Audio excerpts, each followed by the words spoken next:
ప్రాముఖ్యమైన సమయంలో ఉన్నాం. ప్రభు వల్ల మన మధ్యలో ఉన్నది. మనల్ని మనము యోగ్యమైన రీతిలో వాక్యపు వెలుగులో పరీక్షించుకొని పరిశుద్ధమైన బలలో పొందుదాం. రండి, కొరింథీయులకు రాసిన 2వ పత్రిక, అపోస్తలుడైన పౌలు గారు కొరింథీయులకు రాసిన 2వ పత్రిక 13వ అధ్యాయము 5వ వచనం అందరము కలిసి చదువుకుందాం.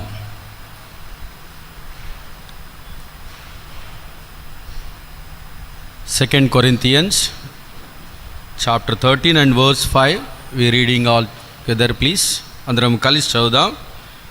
మీరు విశ్వాసము గలవారై ఉన్నారో లేదో మిమ్మల్ని మీరే శోధించుకొని చూచుకొనుడి, మిమ్మల్ని మీరే పరీక్షించుకొనుడి. మీరు భ్రష్టులు కాని ఎడల యేసుక్రీస్తు మీలోనున్నాడని మిమ్మల్ని గూర్చి మీరే ఎరుగరా. తిరిగి మరొక భాగాన్ని చదువుదాం.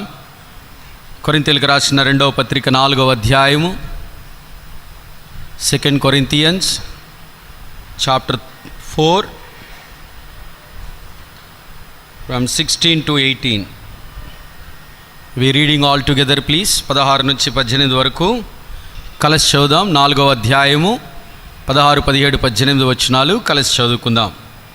కావున మేము అధైర్యపడము, మా బాహ్య పురుషుడు కృషించినను అంతర్య పురుషుడు నిరంతరము నూతనపరచుచున్నాడు.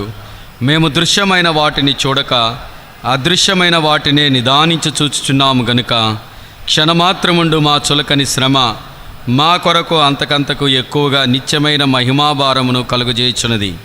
ఏలైనగా దృశ్యములు అనిత్యములు, అదృశ్యమైనవి నిత్యములు.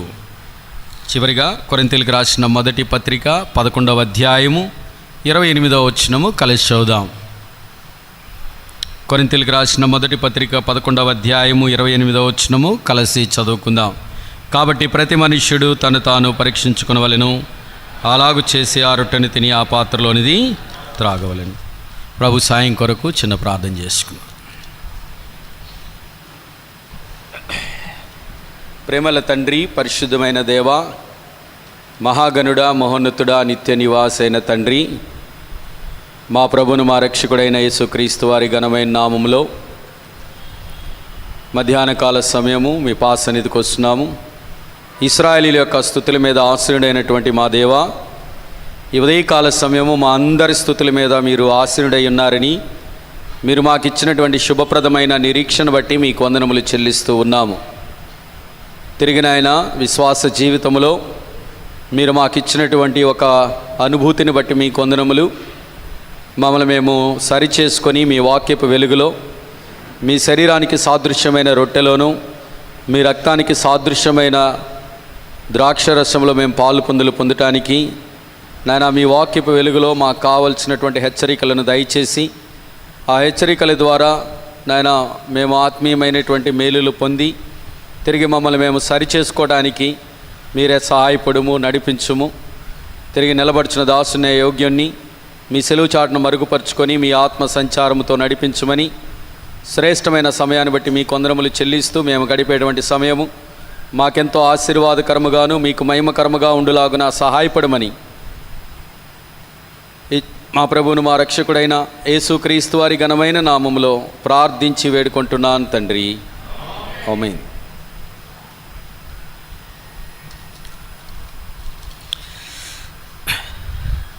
వాక్యంలోనికి వెళ్ళకముందు ఒక ప్రాముఖ్యమైన విషయాన్ని నేను జ్ఞాపకం చేస్తాను. పరిశుద్ధమైన బల్ల మన మధ్యలో ఉన్నది అని అంటే ఇది ఆచారయుక్తమైనటువంటిది కాదు. ఆనాడు ఇశ్రాయేలు ప్రజలకు దేవుడిచ్చినటువంటి ఒక నిబంధన ఇదే. ఏమిటి అనంటే, వారు ఐగుప్తు నుండి విడిపించబడిన తరువాత మార్గమధ్యములో ప్రభువైనటువంటి దేవుడు నిర్గమాకాండం 25వ అధ్యాయం 8వ వచనాన్ని ఆధారం చేసుకొని, నేను వారిలో నివసించుటకు వారు నాకు ఒక పరిశుద్ధ స్థలమును నిర్మించమని మోషేతో ఇశ్రాయేలు ప్రజలకి చెప్పమన్నటువంటి దేవుడు అనారు వారు ఐగుప్తు నుండి కనానులోనికి వెళ్ళేటప్పుడు వారు నిర్మించుకున్నటువంటి ప్రత్యక్షపు గుడారములో ఒక ప్రాముఖ్యమైనటువంటి వస్తువే సన్నిధి రొట్టెల బల్ల. అది నేటి వరకు కొనసాగుతూ ఉన్నది. వారు మరొక సాదృశ్యం ఏమిటి అనంటే, ప్రత్యక్షపు గుడారాన్ని నిర్మించుకొని చుట్టూ 12 గోత్రాల ప్రజలు, ఇశ్రాయేలు ప్రజలు నివాసం చేస్తూ ఉండేవాళ్ళు. ఈనాడు ప్రభు వల్ల కూడా మన మధ్యలోనే ఉన్నది. మనమందరము చుట్టూ చేరి వస్తూ ఉన్నాం. ఇది ఆనాడు దేవుడు వారికి ఇచ్చినటువంటి ప్రత్యక్షత. ఆ ప్రత్యక్షపు గుడారములో 3 భాగాలు ఉన్నాయి. ఈనాడు మందిరంలో కూడా 3 భాగాలు ఉన్నాయి. వెలుపలి ఆవరణము, కాంపౌండ్ వాల్ అని అంటాం. రెండవదిగా పరిశుద్ధ స్థలము, మీరు కూర్చున్నటువంటిది. అతి పరిశుద్ధ స్థలము, ఇప్పుడు నిలబడి సేవకులు చెప్పేటువంటి వాక్య స్థలము అతి పరిశుద్ధ స్థలము. ఆనాడు మందిరం యొక్క ప్రత్యక్షత, నేడు మందిరం యొక్క ప్రత్యక్షత ఒకటే. అయితే అందులో ఉన్నటువంటి ఒక వస్తువులు బాహ్య, అక్కడ కాంపౌండ్ అంటే వెలుపలి ఉన్నటువంటి 3 వస్తువులు ఏమిటి అని అంటే, మొట్టమొదటిగా బలిపీఠము, రెండవది గంగాలము. అతి పరిశుద్ధ స్థలంలో ఉన్నటువంటి 3 వస్తువులు, కుడి చేతి వైపుకు సన్నిధి రొట్టెల బల్ల ఉంది, ఎడమ వైపు దీపవృక్షము ఉన్నది. అతి పరిశుద్ధ స్థలంలోనికి వెళ్ళకముందు ధూపవేదిక ఉన్నది. తిరిగి 3వ స్థలమైనటువంటి అతి పరిశుద్ధ స్థలములో దేవుని యొక్క నిబంధన మందస్సం ఉంది. మందస్సంలో 3 వస్తువులు, 10 ఆజ్ఞలు కలిగిన 2 రాతి పలకలు, మన్నా పాత్ర, చిగురించినటువంటి అహరోను కర్ర. ఇవన్నీ చూస్తే ఒక ప్రాముఖ్యమైన సాదృశ్యము పరిశుద్ధ స్థలములో ఉన్నటువంటి సన్నిధి రొట్టెల బల్ల. ఈనాడు సన్నిధి రొట్టెల బల్ల పరిశుద్ధ స్థలంలోనే ఉంది. అంటే ఈనాడు మనము దాన్ని కొనసాగిస్తున్నాం. దేవుని ప్రత్యక్షతలో మనం ఉన్నాం అనేటువంటి సంగతిని జ్ఞాపకం చేసుకుంటూ, ప్రభువే మన మధ్యలో ఉన్నాడు, ఆయన చుట్టూ చేరి వచ్చినాం. మనల్ని మనము యోగ్యమైన రీతిలో పరీక్ష చేసుకోవాలి. ఈ లోకంలో కూడా ఎగ్జామ్స్ జరుగుతూ ఉంటాయి. అంటే సెమిస్టర్కి ఒకసారి కానీ ఇయర్ వైజ్ ఎగ్జామ్స్ జరుగుతాయి. కానీ విశ్వాస జీవితంలో మనకి ప్రతివారము పరీక్షే. అయితే ప్రతివారం పరీక్ష జరుగుతుంది. ప్రతివారం పాస్ అవుతున్నామా, ఫెయిల్ అవుతున్నామా? వాస్తవానికి మనం గమనిస్తే ఈ లోకంలో సెమిస్టర్కి కానీ ఇయర్ వైజ్ ఎగ్జామ్స్ జరుగుతున్నప్పుడు రిజల్ట్స్ వస్తాయి. రిజల్ట్స్ డిస్ప్లే వస్తుంది, పేపర్లో వస్తాయి, లేకపోతే ఇంటర్నెట్లో మనం చూసుకుంటాం పాస్ అయ్యామా, ఫెయిల్ అయ్యామా అని. ఈనాడు మనము కూడా అదే పరిస్థితి. ఎగ్జామ్ రాస్తున్నాము, ఎగ్జామ్ ప్రారంభమవుతుంది. ఒక 45 to 1 hour లోపల ఒక ఎగ్జామ్ ముగిసిపోతుంది. రిజల్ట్స్ కూడా ఇప్పుడే వస్తాయి. లోకంకు ఉన్నటువంటి రిజల్ట్స్కి ఇక్కడున్న రిజల్ట్స్కి ఒక తేడా ఉంది. ఇక్కడ రిజల్ట్స్ ఒక 1 hourలోనే వస్తాయి. మనం పాస్ అయ్యామా, ఫెయిల్ అయ్యామా అనేది మనకు తెలిసిపోతుంది. అయితే ఎగ్జామ్కి వెళ్ళిన తర్వాత ఇన్విజిలేటర్ ఒకళ్ళు ఉంటారు. ఇక్కడ ఇన్విజిలేటర్ ప్రభువే మనల్ని పరిశీలిస్తూ ఉంటాడు. రెండవదిగా పేపర్లు దిద్దేది ఎవరు? పరీక్ష రాస్తున్నాము, పేపర్లు దిద్దేది కూడా మన అంతరాత్మ. మన అంతరాత్మ మనల్ని ఇవాల్యుయేట్ చేస్తూ ఉన్నది. అందుకే మన యొక్క అంతరాత్మ మన మీద దోషారోపణ మోపకూడదు. అందుకే ప్రభు ఏమన్నాడంటే, మనల్ని మనమే పరీక్షించుకోవాలి. పరీక్షించుకొని మనము ప్రభు బలలో పాలు పొందాలి. కాబట్టి మనమే ఇవాల్యుయేట్ చేస్తాం పేపర్ని. మనకే రిజల్ట్స్ తెలిసిపోతాయి, పాసా ఫెయిల్ అని. ఒకవేళ నేను అనుకుంటున్నాను మందిరాల్లో దేవుడు కానీ డిస్ప్లే బోర్డు పెట్టి పాసా ఫెయిల్ అని అంటే, నాకు తెలిసి రిజల్ట్స్ 0 ఉంటుందేమో. పాస్ రిజల్ట్స్ ఎంత ఉంటుంది? 0 మేబీ. ఒక డిస్ప్లే బోర్డు పెట్టాడు అనుకోండి ప్రభు, ఈ 1 hour తర్వాత ఎవరు పాస్ అయ్యారా, ఫెయిల్ అయ్యారా అని అంటే అది అంతరాత్మ దేవునికి తెలుసు. కాబట్టి దేవుడిగా నా రిజల్ట్స్ని డిస్ప్లే చేస్తే నాకు తెలిసి పాస్ అయ్యే వాళ్ళు 0. కాబట్టి విశ్వాస జీవితంలో దేవుడు మనకు అనుగ్రహించినటువంటి ఒక అద్భుతమైనటువంటి మన ప్రత్యక్షత ఏమిటి అని అంటే, ప్రభు వలలో మనము పాలు పొందటము.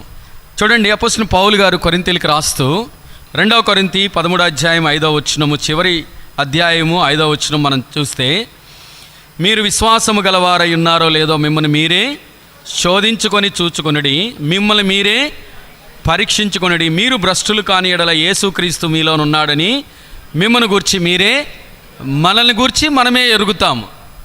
కాబట్టి ఈనాడు మనం పరీక్షించుకుందాం. విశ్వాస జీవితంలో దేవుడు మనకి ఏదైతే అనుగ్రహిస్తూ ఉన్నాడో అది మన అంతరాత్మలో, మన జీవితంలో కార్యం జరిగిందా లేదా చూసుకొని, ఒకవేళ మనము ఆ రిజల్ట్స్లో పాస్ అయితే సంతోషము, మనం ఫెయిల్ అయితే ప్రభు దగ్గరికి వచ్చి మనము క్షమాపణ అడిగి తిరిగి మనము బలలో పాలు పొందుదాం. అపోస్తలుడైన పౌలు గారు కొరింథీయులకు రాస్తూ చాలా ప్రాముఖ్యమైనటువంటి విషయాలను జ్ఞాపకం చేస్తూ ఉన్నాడు. చూడండి, ఇందా చదివిన 2వ భాగంలో కొరింథీయులకు రాసిన 2వ పత్రిక 4వ అధ్యాయము నేను చదువుతాను, జాగ్రత్తగా గమనించండి. 16వ వచనము, కావున మేము అధైర్యపడము, మా బాహ్య పురుషుడు కృషించుచున్నను, ఆంతర్య పురుషుడు దినదినము నూతన పరచబడుచున్నాడు. ఇక్కడ మనకు తెలిసినటువంటి ఒక ప్రాముఖ్యమైన విషయమే ఇది. బాహ్య పురుషుడు, అవుటర్ మ్యాన్, ఔటర్ మ్యాన్ అంటే బాహ్య పురుషుడు ఎలా ఉన్నాడు అని అంటే కృషిస్తూ ఉన్నాడు. దినదినము మన శరీరము కృషించిపోతూ ఉన్నది, అది మనకు తెలిసినటువంటిదే, అది బలమైనటువంటిది కాదు. కానీ దినదినము గడిచే కొంది ఆత్మీయమైనటువంటి జీవితంలో, విశ్వాస జీవితంలో మన ఆత్మ ఏ రీతిగా ఉంటుంది అని అంటే ఆంతర్య పురుషుడు, ద ఇన్నర్ మ్యాన్, ఆంతర్య పురుషుడు ఎలా ఉంటాడంట, దినదినము నూతన పరచబడుచున్నాడు. ఇది విశ్వాస జీవితంలో ఒక విశ్వాసికి ఉండవలసినటువంటి ఒక ప్రాముఖ్యమైన లక్షణము. ఒకవేళ బాహ్యమైనటువంటి పురుషుడు, ద ఔటర్ మ్యాన్, బాహ్య పురుషుడు అంతరిస్తూ ఉన్నను అంటే రోజు రోజుకి ఈ బాహ్య పురుషుడు కృషించిపోతూ ఉన్నను, కానీ ఆంతర్య పురుషుడు ఒకడు ఉన్నాడు. ఆంతర్య పురుషుడు, ఇన్నర్ మ్యాన్ ఎవరు అని అంటే అది ఆత్మ, ప్రభు మనకిచ్చినటువంటి ఆత్మ. ఈ ఆత్మ దినదినము ఎలా ఉండదంట, నూతన పరచబడుచూ ఉన్నాడు. అందుకే ఆయన ఏమంటున్నాడో తెలుసా? తర్వాత వచనం చూడండి, 17వ వచనము. మేము దృశ్యమైన వాటిని చూడక అదృశ్యమైన వాటిని నిదానించి చూచుచున్నాము గనుక క్షణమాత్రముండు మా చులకని శ్రమ మా కొరకు అంతకంతకు ఎక్కువగా నిత్యమైన మహిమాభారమును కలుగజేయుచున్నది. ఏలయనగా దృశ్యమైనవి అనిత్యములు, అదృశ్యములు నిత్యములు. అక్కడ ఒక ప్రాముఖ్యమైన విషయాన్ని జ్ఞాపకం చేస్తూ ఉన్నాడు. మేము దృశ్యమైన వాటిని చూడటము లేదు అని అంటున్నాడు. How it possible to see the invisible? అయితే అదృశ్యమైన వాటిని చూస్తున్నాము అని అంటున్నాడు. అసలు అదృశ్యమైనటువంటి మాటకు అర్థం ఏంటి? కనబడనటువంటిది. బట్ అదృశ్యమైనటువంటి వాటిని మేము నిదానించి చూస్తూ ఉన్నాము అని అంటున్నాడు. మేము దృశ్యమైన వాటిని చూడటం లేదు, దృశ్యమైన వాటిని చూడక అదృశ్యమైన వాటిని ఎలా చూస్తున్నాడు? నిదానించి చూస్తూ ఉన్నాడు. క్షణమాత్రముండు మా చులకని శ్రమ అంటున్నాడు. శ్రమను దేనితో ఎంచుతున్నాడు అనంటే క్షణమాత్రముండు మా చులకని శ్రమ. చులకని అనే మాటను తెలుగులో మనం చాలా విధాలుగా ఉపయోగిస్తారు. చాలామంది ఎదుటి వ్యక్తిని చులకన భావంతో చూసేటప్పుడు ఆ మాటను మనం ఉపయోగిస్తాం, ఎదుటివాడు నన్ను చులకనగా చూస్తున్నాడని.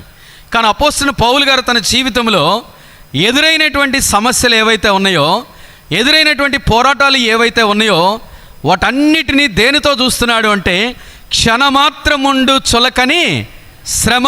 ఈ శ్రమ చులకనేటువంటిది, అది క్షణమాత్రం ఉండేటువంటిది. అదేమి జ్వరమో లేకపోతే ఏదో శరీర బలహీనత కాదు. ఆయన శ్రమలు చూస్తే మనకు ఆశ్చర్యం వేస్తుంది.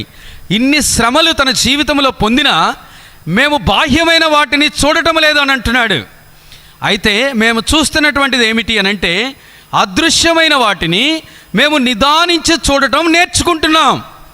ఈరోజు విశ్వాస జీవితంలో మనము కూడా నేర్చుకోవాల్సిన ఒక ప్రాముఖ్యమైనటువంటి ఆలోచన ఏమిటి అని అంటే బాహ్యమైనవి మేము చూడటం లేదు.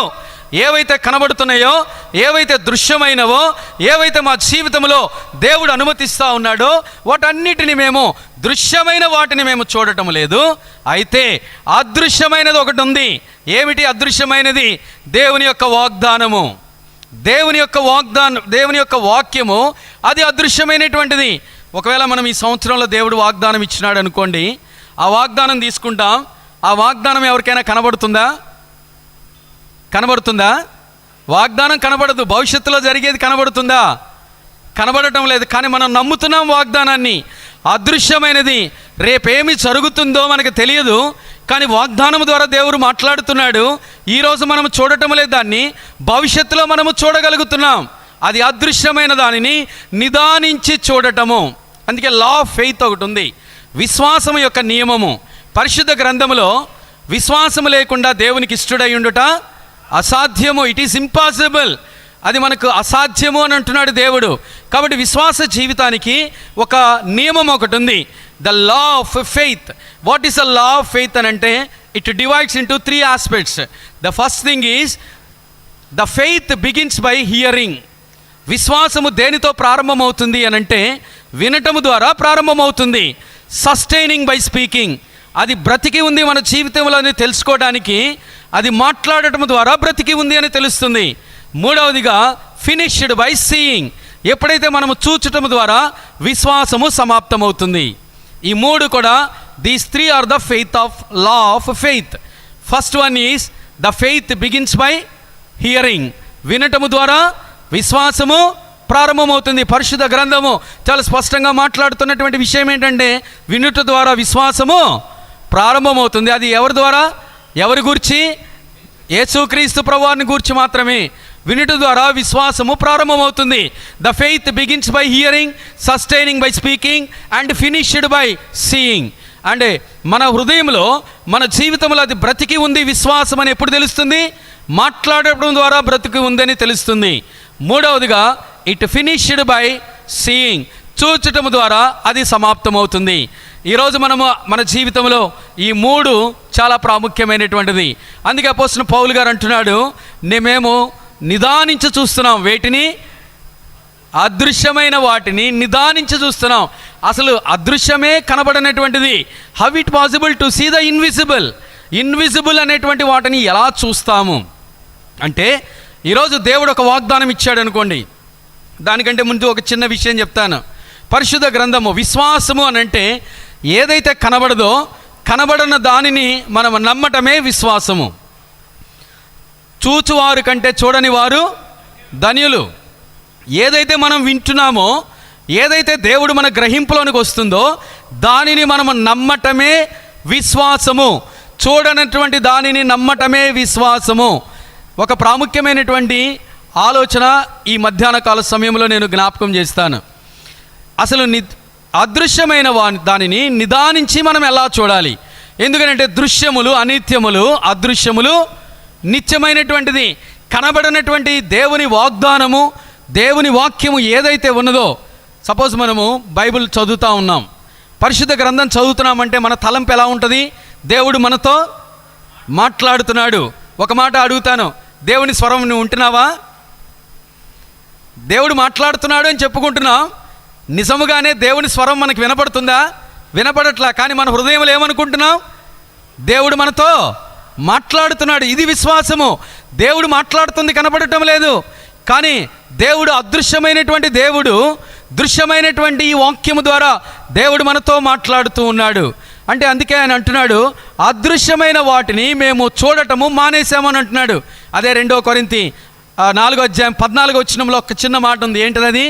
విశ్వసించితిమి గనుక నేను మాట్లాడుచున్నాను. విశ్వసించితిని గనుక నేను మాట్లాడుచున్నాను. I believed therefore I have spoken.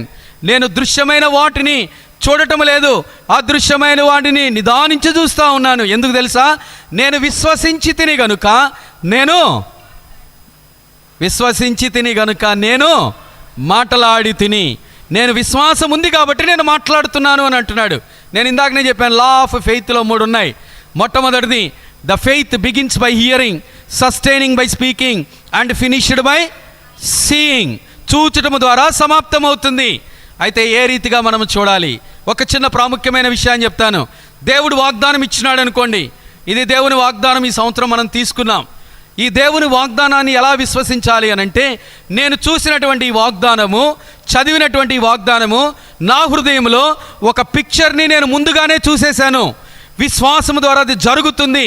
అందుకే విశ్వాసం అన్నది నిరీక్షింపబడు వాటి యొక్క నిజస్వరూపాలు, అదృశ్యమైనవి ఉన్నవనుటకు రుజువై ఉన్నటువంటివి.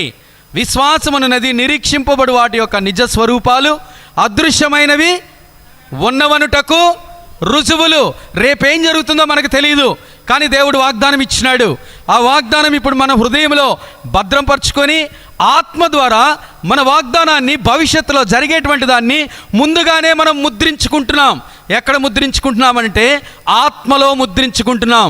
అందుకే ఆయన ఏమంటున్నాడు తెలుసా? మా బాహ్య పురుషుడు కృషించినను ఆంతర్య పురుషుడు దినదినం ఎలా ఉన్నాడు? నూతనపరచబడుచున్నాడు. ఎలా నూతనపరచబడుచున్నాడు? దేవుని వాగ్దానం నా హృదయంలో ఉంది, దేవుని మాటలు నా హృదయంలో ఉంది. ఇదే నన్ను బ్రతికిస్తుంది.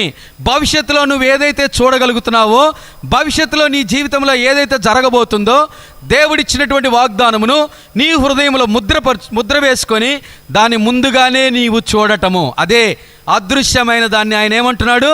నిదానించి చూచుచున్నాము. ఏదైతే భవిష్యత్తులో జరగబోతుందో దాన్ని హృదయంలో నువ్వు ముందుగానే చూసేయాలి. ఇదే ఫెయిత్, ఇదే విశ్వాసము. ఈరోజు మనం చూడగలుగుతున్నామా? బాహ్యమైనటువంటి వాటిని మనం చూస్తూ మన జీవితంలో వెళ్ళిపోయి భయపడుతున్నాము. అందుకే ఆయన ఏమంటున్నాడు, కావున మేము అధైర్యపడము అని అంటున్నాడు. 16వ వచనం మొదటి మాట అదే కదా, కావున మేము అధైర్యపడము, మేము భయపడటం లేదు. ఎందుకు తెలుసా? దృశ్యమైన వాటిని చూచినప్పుడు మనం భయపడతాం. ఒకవేళ మన జీవితంలో కొన్ని పరిస్థితులు అనుమతించినాడు అనుకోండి దేవుడు, విశ్వాస జీవితంలోకి వెళ్ళిపోయేటప్పుడు కొన్ని పరిస్థితులు అనుమతించినప్పుడు ఈ విశ్వాసము పరీక్షించబడుతుంది. యాకోబు పత్రిక 1వ అధ్యాయము 2-3 వచనాలు ఏముంటుందో తెలుసా? విశ్వాసము కలిగిన పరీక్ష ఓర్పును పుట్టించును అనే మాట ఉన్నది. విశ్వాసము వలన కలుగు పరీక్ష దేని పుట్టిస్తుంది? ఓర్పు. అసలు ఓర్పు అంటే ఏంటి? చాలాసార్లు మనం ఏమనుకుంటామంటే, ఓర్పు అని అంటే ఎదుటి వ్యక్తి మనల్ని కానీ ఏదన్నా మాటల ద్వారానో ప్రవర్తన ద్వారానో ఇబ్బంది పెట్టారనుకోండి, మనం ఏమంటాం తెలుసా? దేవుని బట్టి, వాక్యమును బట్టి నేను ఓర్చుకున్నాను. అది కాదు ఓర్పు. అసలు విశ్వాస జీవితంలో అవి వినపడకూడదు మన జీవితంలో. ఓర్పు అనేది ఏమిటి అని అంటే, నీ విశ్వాస జీవితంలో విశ్వాసముతో నిలకడగా జీవించడమే ఓర్పు. నీ విశ్వాసము నిలకడగా ఉండాలి. అది ఏ పరిస్థితి అయినా కానీ, నువ్వు ఉన్నటువంటి స్థితి ఏదైనా సరే, రాను రాను నీ విశ్వాసం ఎలా ఉండాలి? రోజు రోజుకి అది బలపరుస్తూ ఉండాలి, నిన్ను బలపరిచేదిగా ఉండాలి, కానీ నిన్ను అది బలహీనపరిచేటువంటిదిగా ఉండకూడదు. ఓర్పు అనేది ఏంటంటే నీ విశ్వాసము నిలకడగా ఉండటమే ఓర్పు. అంతేగాని విశ్వాస జీవితంలో ఎవరు ఎన్ని మాటలన్నా కానీ అవి మనకు అసలు వినపడకూడదు. ఏం వినపడాలి మనకి? The faith begins by hearing. మనకు అది వినపడాలి. అంటే వినుట వలన విశ్వాసం వస్తుంది. దేవుని మాట గూర్చినటువంటి వాగ్దానమును గూర్చి మాత్రమే అది మనకు వినపడాలి. వాగ్దానమును గూర్చి, వాక్యమును గూర్చి మాత్రమే వినపడాలి మనకి. ఇప్పుడు దేవుడిచ్చిన వాగ్దానము భవిష్యత్తులో ఏం జరగబోతుందో మనకు తెలియదు. ఒక చిన్న ఎగ్జాంపుల్ చెప్తాను. అబ్రహాముకి వాగ్దానం ఇచ్చినాడు దేవుడు. అబ్రహాముకి 99 సంవత్సరాలు వచ్చినాయి. రోమాపత్రిక 4వ అధ్యాయంలో అపోస్తలుడైన పౌలు గారు అదే అబ్రహాము గురించి ఒక మాట జ్ఞాపకం చేసినాడు. ఏమిటి అని అంటే, ఆయన నిరీక్షణకు ఆధారము లేనప్పుడు నిరీక్షణ కలిగి నమ్మెను. నిరీక్షణ కలిగి నమ్మెను. ఎటువంటి ఆధారం లేదు. అబ్రహాముతో దేవుడు మాట్లాడేటప్పుడు ఈరోజు మనకి ఇది ఆధారం ఉంది. ఎన్నో లక్షల మెసేజ్లు మన దగ్గర ఉన్నాయి, అవునా? దేవుని వాక్యం మన దగ్గర ఉంది. దేవునితో మనం మాట్లాడుతున్నాం, దేవుడు మనతో మాట్లాడుతున్నాడు. ఈనాడు చాలా ఆధారాలు మనకున్నాయి. కానీ అబ్రహాము జీవించేటువంటి కాలంలో ఎటువంటి ఆధారం లేదండి. నిరీక్షణకు ఆధారం లేనప్పుడు రేపేం జరుగుతుందో తెలియదు అబ్రహాముకి. నిరీక్షణకు ఆధారం లేనప్పుడు అతను నిరీక్షణ కలిగి నమ్మెను. 4వ అధ్యాయం 18వ వచనం నుండి ఈ మాటలు ఉంటాయి. అయితే ఒక ప్రాముఖ్యమైన మాట ఉంది. ఆయన అవిశ్వాసము వలన దేవుని వాగ్దానములను సందేహింపక, విశ్వాసము వలన దేవుడు వాగ్దానములను నెరవేర్చుటకు సమర్థుడు అని విశ్వసించి, రూఢిగా విశ్వసించి, విశ్వాసం వలన ఏం పొందాడు? ఆయన బలం పొందాడు. చూడండి, విశ్వాసం వలన ఏమొస్తుంది? హార్లిక్స్, బూస్ట్ కాదు. దేని వలన బలం వచ్చింది ఆయనకి? విశ్వాసం వలన బలం వచ్చింది. 99వ సంవత్సరం దగ్గర దేవుడు వచ్చాడు. 3వసారి మరలా దేవుడు వచ్చి వాగ్దానం ఇస్తూ ఉన్నాడు. ఆయన ఏమన్నాడో తెలుసా? అయ్యా, నా శరీరము మృతతుల్యమైపోయింది, శారా గర్భము మృతతుల్యమైపోయింది. నాకు 99 సంవత్సరాలు, శారకి 90 సంవత్సరాలు. నువ్వు ఇచ్చిన వాగ్దానం ఉన్నది, కానీ నువ్వు ఇచ్చిన వాగ్దానమునకు మేమున్నటువంటి పరిస్థితికి ఏమైనా సంబంధం ఉందా? ఉందండి. ఏమైనా సంబంధం ఉందా? దృశ్యమైన వాటిని మేము చూడటం లేదు. అబ్రహాం ఏమంటున్నాడు తెలుసా? ఒకవేళ నాకు 99 సంవత్సరాలు ఉన్నాయి, శారమ్మకి 90 సంవత్సరాలు ఉన్నాయి, అయినా కానీ దృశ్యమైన వాటిని మేము చూడటం లేదు. దేని చూస్తున్నారు?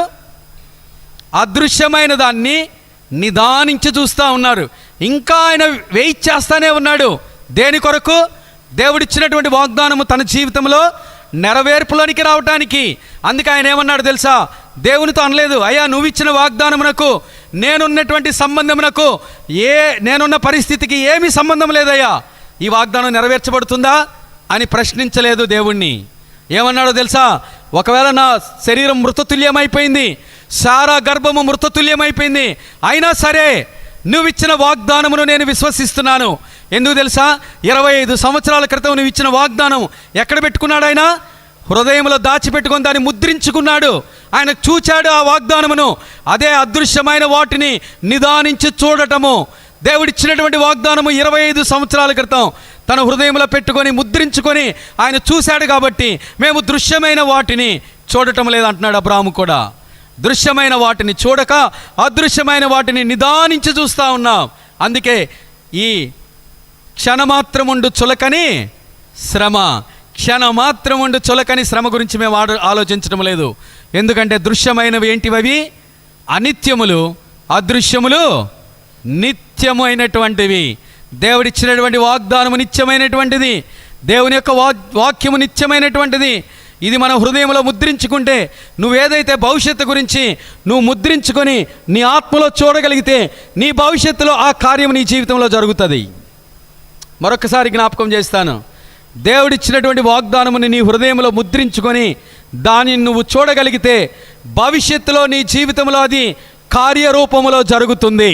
అదే అబ్రాహాము చేసినటువంటి పని. నేను అదృశ్యమైన వాటిని చూడటం లేదు, దృశ్యమైన వాటిని నేను నిదానించి చూచున్నాడు. ఇప్పుడు చెప్పండి, 25 సంవత్సరాల క్రితం దేవుడు మాట్లాడినటువంటి మాట అబ్రహాం విన్నాడా లేదా? నాకు వాయిస్ రావట్లా. విన్నాడా లేదా? The faith begins by hearing. వినటం ద్వారా ఏమొచ్చింది? ప్రారంభమైంది విశ్వాసం ప్రారంభమైంది. Sustaining by speaking. ఎప్పుడు మాట్లాడాడు ఆయన? 99 సంవత్సరాలప్పుడు మాట్లాడుతున్నాడు. తన విశ్వాసం చచ్చిపోలా, లోపల ఇంకా బ్రతికి ఉంది అని చెప్పడానికి కారణం ఏంటి? మాట ద్వారా. తను ఇప్పుడు మాట్లాడుతున్నాడు, అయ్యా నీ వాగ్దానంలో నేను అవిశ్వాసం వలన సందేహించడం లేదు, విశ్వాసము వలన నేను వాగ్దానమును నెరవేర్చుటకు నీవు మాత్రమే సమర్థుడువు, హీ ఈజ్ ఏబుల్, నీవు మాత్రమే సమర్థుడు అని రూఢిగా విశ్వసించి విశ్వాసం వలన ఏం పొందుతున్నాను? బలం పొందుతున్నాను. విశ్వాసము వలన బలము నొందుతూ ఉన్నాను. కాబట్టి ఈరోజు ఏవైతే వింటున్నామో మనము అది మాట్లాడగలగాలి. చాలాసార్లు మన జీవితంలో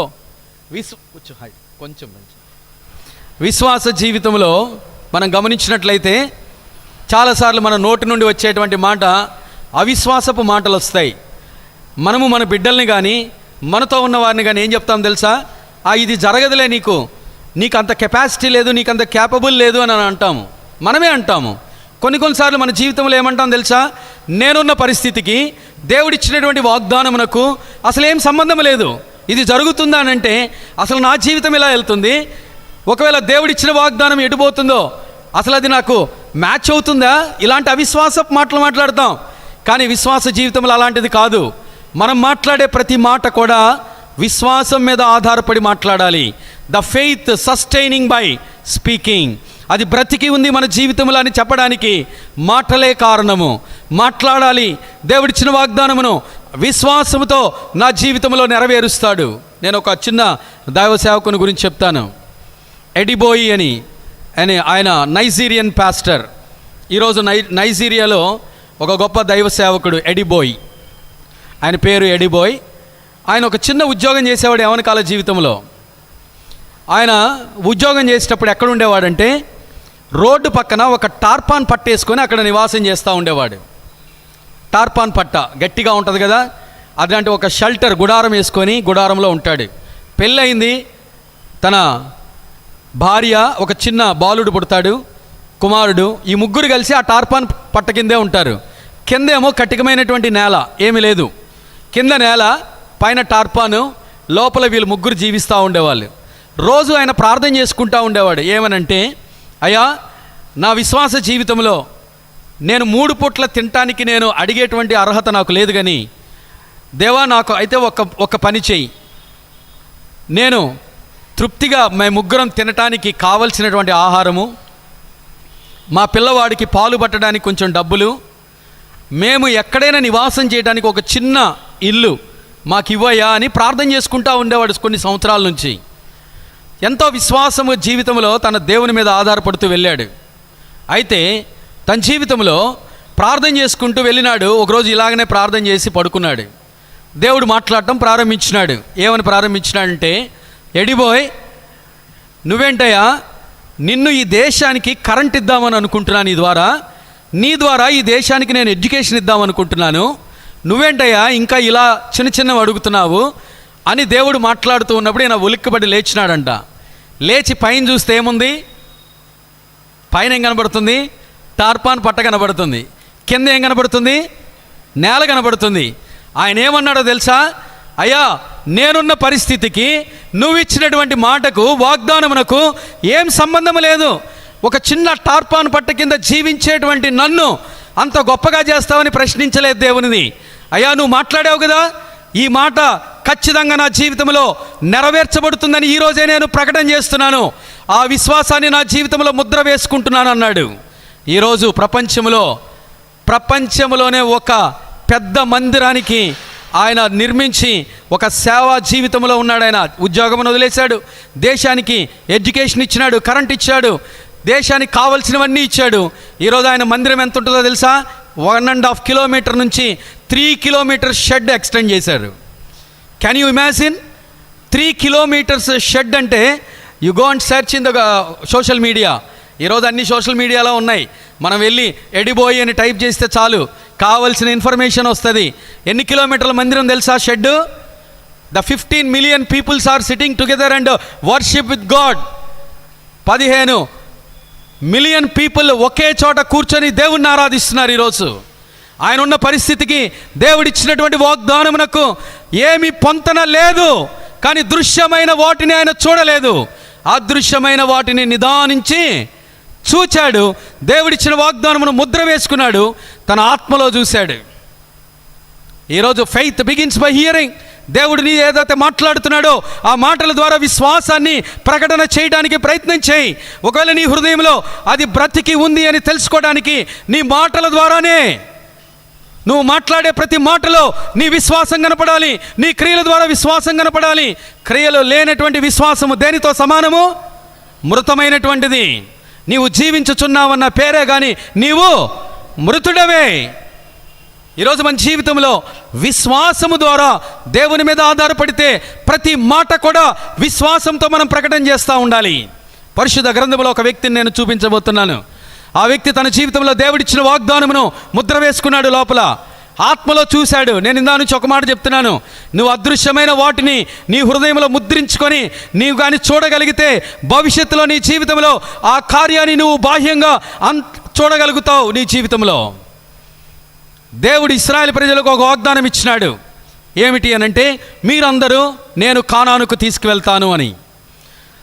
దేవుడు ఇశ్రాయేలు ప్రజల గురించి భూమి మీదకి ఇశ్రాయేలు రాకముందే వాగ్దానం ఇచ్చినాడండి. మనందరికీ తెలుసు.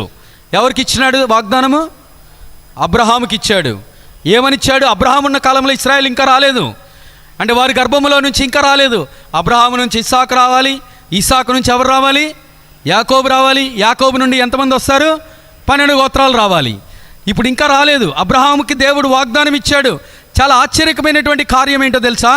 ఈ భూమి మీద పుట్టక మునిపే వారి ఎడల దేవుడు ఒక ఉద్దేశమును కలిగి ఉన్నాడు. అందుకే మన జీవితంలో కూడా ఎరగవలసిన ఒక సత్యం ఏంటో తెలుసా? భూమికి పునాదులు వేయబడక మునిపే క్రీస్తు ప్రేమలో మనం అందరము ఏర్పాటు చేసుకున్నటువంటి వారమే. జగత్తు పునాది వేయబడక మునిపే క్రీస్తు మనలందరినీ ఎరిగినటువంటి వాడు. అందుకే యోబును ఒక ప్రశ్న అడుగుతాడు దేవుడు. ఏమని తెలుసా? భూమికి పునాదులు వేసినప్పుడు యోబు నువ్వెక్కడున్నావు అని అడుగుతాడు. ఎక్కడున్నాడు యోబు? అప్పుడు ఉన్నాడా? భూమికి పునాదులు వేసినప్పుడు యోబు ఉన్నాడా? లేడు కదా. కానీ దేవుడు ప్రశ్న అడిగాడు. ఏంటో తెలుసా? భూమికి పునాదులు వేసినప్పుడు యోబు నువ్వెక్కడున్నావు అంటాడు. ఈరోజు చాలామంది సరదాగా ఒక మాట అంటారు, స్నేహితులు కానీ పక్కన వాళ్ళు, అరే వీడు భూమి పుట్టక ముందు పుట్టాడరా అంటాం. ఎవరన్నా ఏజ్ అడిగారు అనుకోండి, సరదాగా చెప్తారు. నిజమే, అది సరదా కాదు. ఈరోజు నీవు నేను మనం అందరము ఎప్పుడు పుట్టిన వాళ్ళం? భూమికి పునాదులు వేయబడక మునిపే. దేవుడే ఆన్సర్ చెప్పాడు. యోబు, నాకు సమయం లేదు కాబట్టి ఆ అధ్యాయంలోనికి వెళ్తాను, 34 అధ్యాయం తర్వాత చూడండి యోబు గ్రంథము. ఏమన్నాడంటే, యోబు భూమికి పునాదులు వేసినప్పుడు ఎక్కడున్నావు అంటే ఆయన ప్రశ్న చెప్పలేకపోతాడు జవాబు. అయ్యా నేను ఎక్కడున్నానంటే దేవుడు ఒక ప్రశ్న అప్పుడు జవాబు చెప్తాడు. ఏమని తెలుసా? నీవు అప్పటికే పుట్టి ఉన్నావు, నీవు బహు వృద్ధుడవు అని అంటాడు. చూడండి, భూమి పుట్టక మునిపే యోబు ఎలాంటి వయసులో ఉన్నాడు? వృద్ధుడంట. అంటే దేవుని ఆలోచనలో నీవు నేను ఎప్పుడో పుట్టినటువంటి వారము. దేవుని ఆలోచనలో పుడితేనే భూమి మీదకి వచ్చావు, నీవైనా నేనైనా మనమైనా. అంటే జగత్తు పునాది వేయబడక మునిపే క్రీస్తు ప్రేమలో మనల్ని ఏర్పాటు చేసుకున్నాడు. ఇప్పుడు ఇశ్రాయేలు విషయాలలో అబ్రహాముతో దేవుడు ఏం మాట్లాడాడో చూడండి. ఆదికాండం 15వ అధ్యాయం రండి. ఆదికాండము 15వ అధ్యాయం ఎవరన్నా చదవండి దయచేసి, బిగ్గరగా చదవాలి. 13, 14 వచనాలు. ఆయన దేవుడు మాట్లాడుతున్నాడు. నీ సంతతి వారు తమది కాని పరదేశమందు నివసించి ఆ దేశపు వారికి దాసులుగా ఉందురు.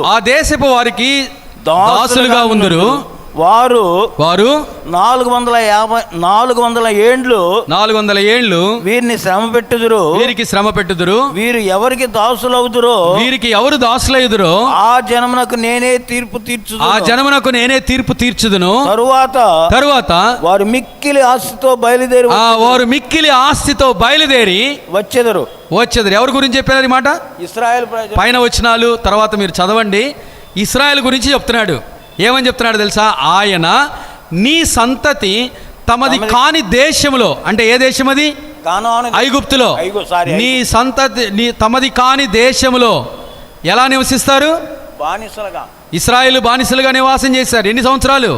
400 సంవత్సరాలు పైబడి 430 సంవత్సరాలు బానిసలుగా ఉన్నారు. అయితే వారికి నేనే, ఎవరైతే బానిసత్వంలో తీసుకెళ్లారో వారికి నేను తీర్పు తీర్చుదును. ఐగుప్తులకు తీర్పు తీర్చింది ఎవరు? దేవుడే. తీర్పు తీర్చుదును. అక్కడ నుండి వారు మిగుల ఆస్తితో బయలుదేరతారు కదా. ఐగుప్తు దేశంలోంచి బయలుదేరేటప్పుడు వాళ్ళందరూ ఎలా బయలుదేరారు? వాళ్ళ దగ్గర ఉన్న సొమ్మంతా వాళ్ళే తీసేసుకొని బయలుదేరారు. దేవుడు ఈ వాగ్దానం ఎప్పుడు ఇచ్చినాడండి? అసలు ఇంకా అబ్రహాము గర్భంలోనే ఎవరు రాలేదు, కానీ 3 తరాల తర్వాత రాబోయేటువంటి సంతతి గురించి దేవుడు మాట్లాడాడు. ముందుగానే ఒక వాగ్దానమును దేవుడు ఇచ్చినాడు. ఆ వాగ్దానమును అబ్రహాము తన హృదయంలో ముద్ర వేసుకున్నాడు, చూచాడు. అంటే రానున్నటువంటి 3 తరాల తర్వాత దేవుడు వారిని విడిపించి వాగ్దాన భూమిలోనికి తీసుకొని వెళ్తాడు అని. అయితే వారు ప్రయాణంలో ఉన్నారు. వారు 40 దినాలు వారు ఐగుప్తు దేశంలో దేవుడు విడిపించినారు. ఇదంతా మనకు తెలిసినటువంటి చరిత్రే. వారు ఎర్ర సముద్రమును దాటారు. వారు మారా అనేటువంటి చేదైన అనుభవంలోకి వచ్చారు. దేవుడు మాధుర్యమైనటువంటి నీటిగా మార్చినాడు. అక్కడ నుండి సీను అరణ్యంలోనికి వచ్చారు. దేవుడు వారికి మన్నాను కురిపించినాడు. అక్కడ నుండి రెఫీడీంకి వచ్చాడు. దేవుడు బండలో నుంచి నీళ్ళు ఇచ్చాడు. ఇలా ప్రయాణం చేసుకుంటూ ఎక్కడికి వెళ్ళారంటే యోర్దాను దగ్గరకు వచ్చినారు. దేవుడు వాగ్దానం ఇప్పుడు వాళ్ళ జీవితంలో ఫలింపులోనికి రాబోతుంది. దేవుడు ఒక వాగ్దానం ఇచ్చినాడు. కొన్ని 100 సంవత్సరాల క్రితమే దేవుడు 3 తరముల ముందే దేవుడిచ్చిన వాగ్దానములు వాళ్ళు చేతబట్టుకున్నారు. దాని తర్వాత మనకు తెలుసు యోసేపు ఆదికాండం 50 అధ్యాయం చివరి 3 వచనాల్లో చూస్తే యోసేపు చెప్పాడు తన ఇశ్రాయేలు కుమారులకు. ఏమని చెప్పినాడో తెలుసా? ఇశ్రాయేలు కుమారులను పిలిచి దేవుడు నిశ్చయముగా మిమ్మలను చూడవచ్చును. దేవుడు అబ్రహాం, ఇస్సాకు, యాకోబులతో ప్రమాణం చేసి ఇచ్చిన దేశంలోనికి మిమ్మలను తీసుకొని వెళ్తాడు. కాబట్టి మీరు వెళ్ళేటప్పుడు నా ఎముకలను తీసుకొని వెళ్ళండి అని చెప్పినాడు. సరే, ఆ మాట యోసేపు జ్ఞాపకం చేశాడు. ఐగుప్తు నుండి బయలుదేరేటప్పుడు మోషే జ్ఞాపకం చేశాడు. అయితే ఇప్పుడు వారు ఐగుప్తు నుండి బయలుదేరి ఎక్కడికి వచ్చారంటే 2 సంవత్సరాలకి కానానుకు వచ్చారు. ఇక్కడ నుంచి జాగ్రత్తగా కొన్ని విషయాలు మనం ఆలోచన చేద్దాం. దృశ్యమైన వాటిని మేము చూడటం లేదని అపోస్తలుడు పౌలు అన్నారు. అదృశ్యమైన వాటిని నిదానించి మేము చూచుచున్నాము. క్షణమాత్రముండు మా చులకని శ్రమ. కాబట్టి దృశ్యమైనవి అనిత్యములు, అదృశ్యములు నిత్యమైనటువంటివి. ఇప్పుడు వాళ్ళు బయలుదేరారు. 2 సంవత్సరాలకి కానానుకు వచ్చారు. వాస్తవానికి 2 సార్లు కానానుకు వచ్చారు వాళ్ళు. మనందరికీ తెలుసు. మొట్టమొదట కానానికి ఎప్పుడు వచ్చారంటే 2 సంవత్సరాలకే వచ్చారు. వాళ్ళు ఐగుప్తు నుండి బయలుదేరిన 2 సంవత్సరాలకి ఎక్కడికి వచ్చారంటే కానానుకు వచ్చారు. క్షమించండి, యోర్దానుకు వచ్చారు. ఇప్పుడు యోర్దాను దాటితే ఏమొస్తుంది? కనాను వస్తుంది.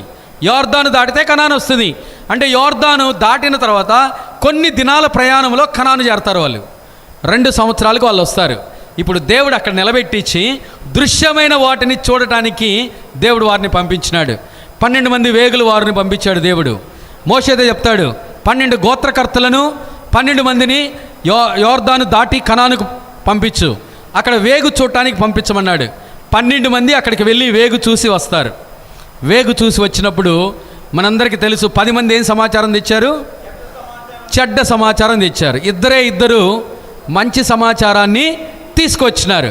అయితే ఈ 10 మంది కూడా చెడ్డ సమాచారం ఏం కాదది. దృశ్యమైన వాటిని చూసినట్టుగా వాళ్ళు వచ్చి చెప్పారంతే. ఎందుకు? ఈ కనానులో ఎవరున్నారు? అప్పుడు నివాసం చేస్తున్నారు నెఫీలీలు ఉన్నారు, అమాలేకీలు ఉన్నారు, ఉన్నత దేహులు ఉన్నారు, చాలామంది తెగలవారు అక్కడ జీవిస్తూ ఉన్నారు. ఇప్పుడు వారు ఉన్నత దేహులు. ఒకవేళ మనము యోర్దాను దాటి అక్కడికి వెళితే వారు మనల్ని చంపేస్తారు. దృశ్యమైన వాటిని చూసి భయపడుతున్నారు వాళ్ళు. దేవుని వాగ్దానం ఉంది వారి జీవితంలో, ముద్ర వేసుకున్నారే కానీ ఇప్పుడు వాగ్దానాన్ని విశ్వాసంతో చూడటం లేదు వాళ్ళు. ఆ 10 మంది ఏం చేస్తున్నారు అనంటే, యోర్దాను దాటి వెళ్ళి కనానులోనికి వెళ్ళి వారు నెఫీలీలను చూశారు, అక్కడ ఉన్నత దేహులను చూశారు, అమాలికీలను చూశారు, యెబూసీలను చూశారు, అన్ని తెగల వారిని చూశారు. చూసి వచ్చి మోషేతో చెప్తున్నారు, అయ్యా మనం కానీ వెళ్ళామా యోర్దాను దాటి అందరం చచ్చిపోతాం. ఎందుకు తెలుసా? అక్కడ ఉన్నదంతా ఉన్నత దేహులు, కాబట్టి మనం వెనక్కి వెళ్ళిపోదామన్నారు. 10 మంది వెనక్కి వెళ్ళిపోదామన్నారు. కానీ అక్కడ కాలేబు యెహోషువ మాత్రమే మంచి సమాచారం తీసుకొచ్చినారు. కానీ కాలేబు ఏమన్నాడో తెలుసా? కాలేబు అక్కడ ఉన్నటువంటి ప్రజలందరినీ నిమ్మలపరిచి తను పలికిన మాట విశ్వాస జీవితంలో నేటి వరకు మనకు గుర్తు రావాలది. ఏంటో తెలుసా?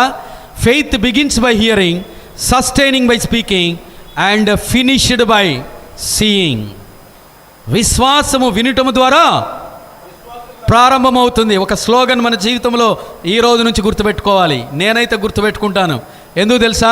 నా జీవితంలో ఒకసారి ఒక చిన్న అనుభవాన్ని నా వ్యక్తిగత జీవితం నుండే పంచుకుంటా. ఈ సినిమాని ఈ యొక్క బైబిల్ని జోబులో పెట్టుకొని నేను సినిమాకి వెళ్ళేవాడిని. అప్పుడు చిన్న బైబిల్ ఉండేది. చిన్న బైబిల్ నా జోబులో పెట్టుకొని నేను సినిమా చూడటం కాదు, బైబిల్కి కూడా సినిమా చూపించేవాడిని. నేను అనుకునేవాడిని విశ్వాస జీవితంలో ఈరోజు ఇది పట్టుకొని ఊరు తిరుగుతూ ఉంటే నాకు ఆశ్చర్యం వేస్తుంది. అసలు ఇది నిజమేనా? నాకు 127వ కీర్తనే గుర్తొచ్చింది. ఏమిటి అనంటే, సియోను నుండి యెహోవా చెరలో నుండి రప్పించినప్పుడు మనము కలకనిన వారి వలె ఉన్నాం, మన నోటి నిండా నవ్వు ఉంది, మన హృదయం మన నాలుక ఆనందగానముతో నిండి ఉన్నది. యెహోవా వీరి కొరకు గొప్ప కార్యములు చేసినని అన్యజనులు చెప్పుకుందరు. యెహోవా మన కొరకు గొప్ప కార్యములు చేసెను. అసలు ఈ వాగ్దానం మన జీవితంలో చూస్తే చాలా ఆశ్చర్యం వేసింది. ఇప్పుడు కాలేబు నిమ్మలపరిచినాడు. అయ్యా మీరు వెళ్ళొచ్చారు, దృశ్యమైన వాటిని చూసి వస్తున్నారు, మరి అదృశ్యమైన దేవుని వాగ్దానం సంగతి ఏంటి? అది అదృశ్యంగానే మిగిలిపోవాలా? అదృశ్యమైన దాని విశ్వాసంతో నిదానించి చూస్తున్నాం కదా. ఇప్పుడు దానితోనే కదా బయలుదేరింది. రేపేం జరుగుతుందో మనకు తెలియకపోయినా దేవుడిచ్చినటువంటి వాగ్దానమును మన హృదయంలో భద్రపరుచుకొని బయలుదేరాం కదా. మరి దీని సంగతి ఏంటి? ఏమన్నాడు తెలుసా కాలేబు? రండి, సంఖ్యాకాండము 13వ అధ్యాయము. సంఖ్యాకాండము 13వ అధ్యాయం. ఎవరైనా గట్టిగా చదవండి. 30వ వచనము. కాలేబు మోషే ఎదుట జనులను నిమ్మలపరిచి మనము నిశ్చయముగా వెళ్ళుదము రండి, దాని స్వాధీనపరచుకొందుము. చూడండి, మొట్టమొదటి మాట ఏమన్నాడు? మనము నిశ్చయముగా వెళ్ళుదుము. మనము నిశ్చయముగా వెళ్ళుదుము. రెండోది దాన్ని స్వాధీనపరచుకొందుము. ఏమంటున్నాడు? దాన్ని స్వాధీనపరచుకుందుము. దాన్ని జయించుటకు శక్తి మనకు శక్తి చాలును. చాలండి.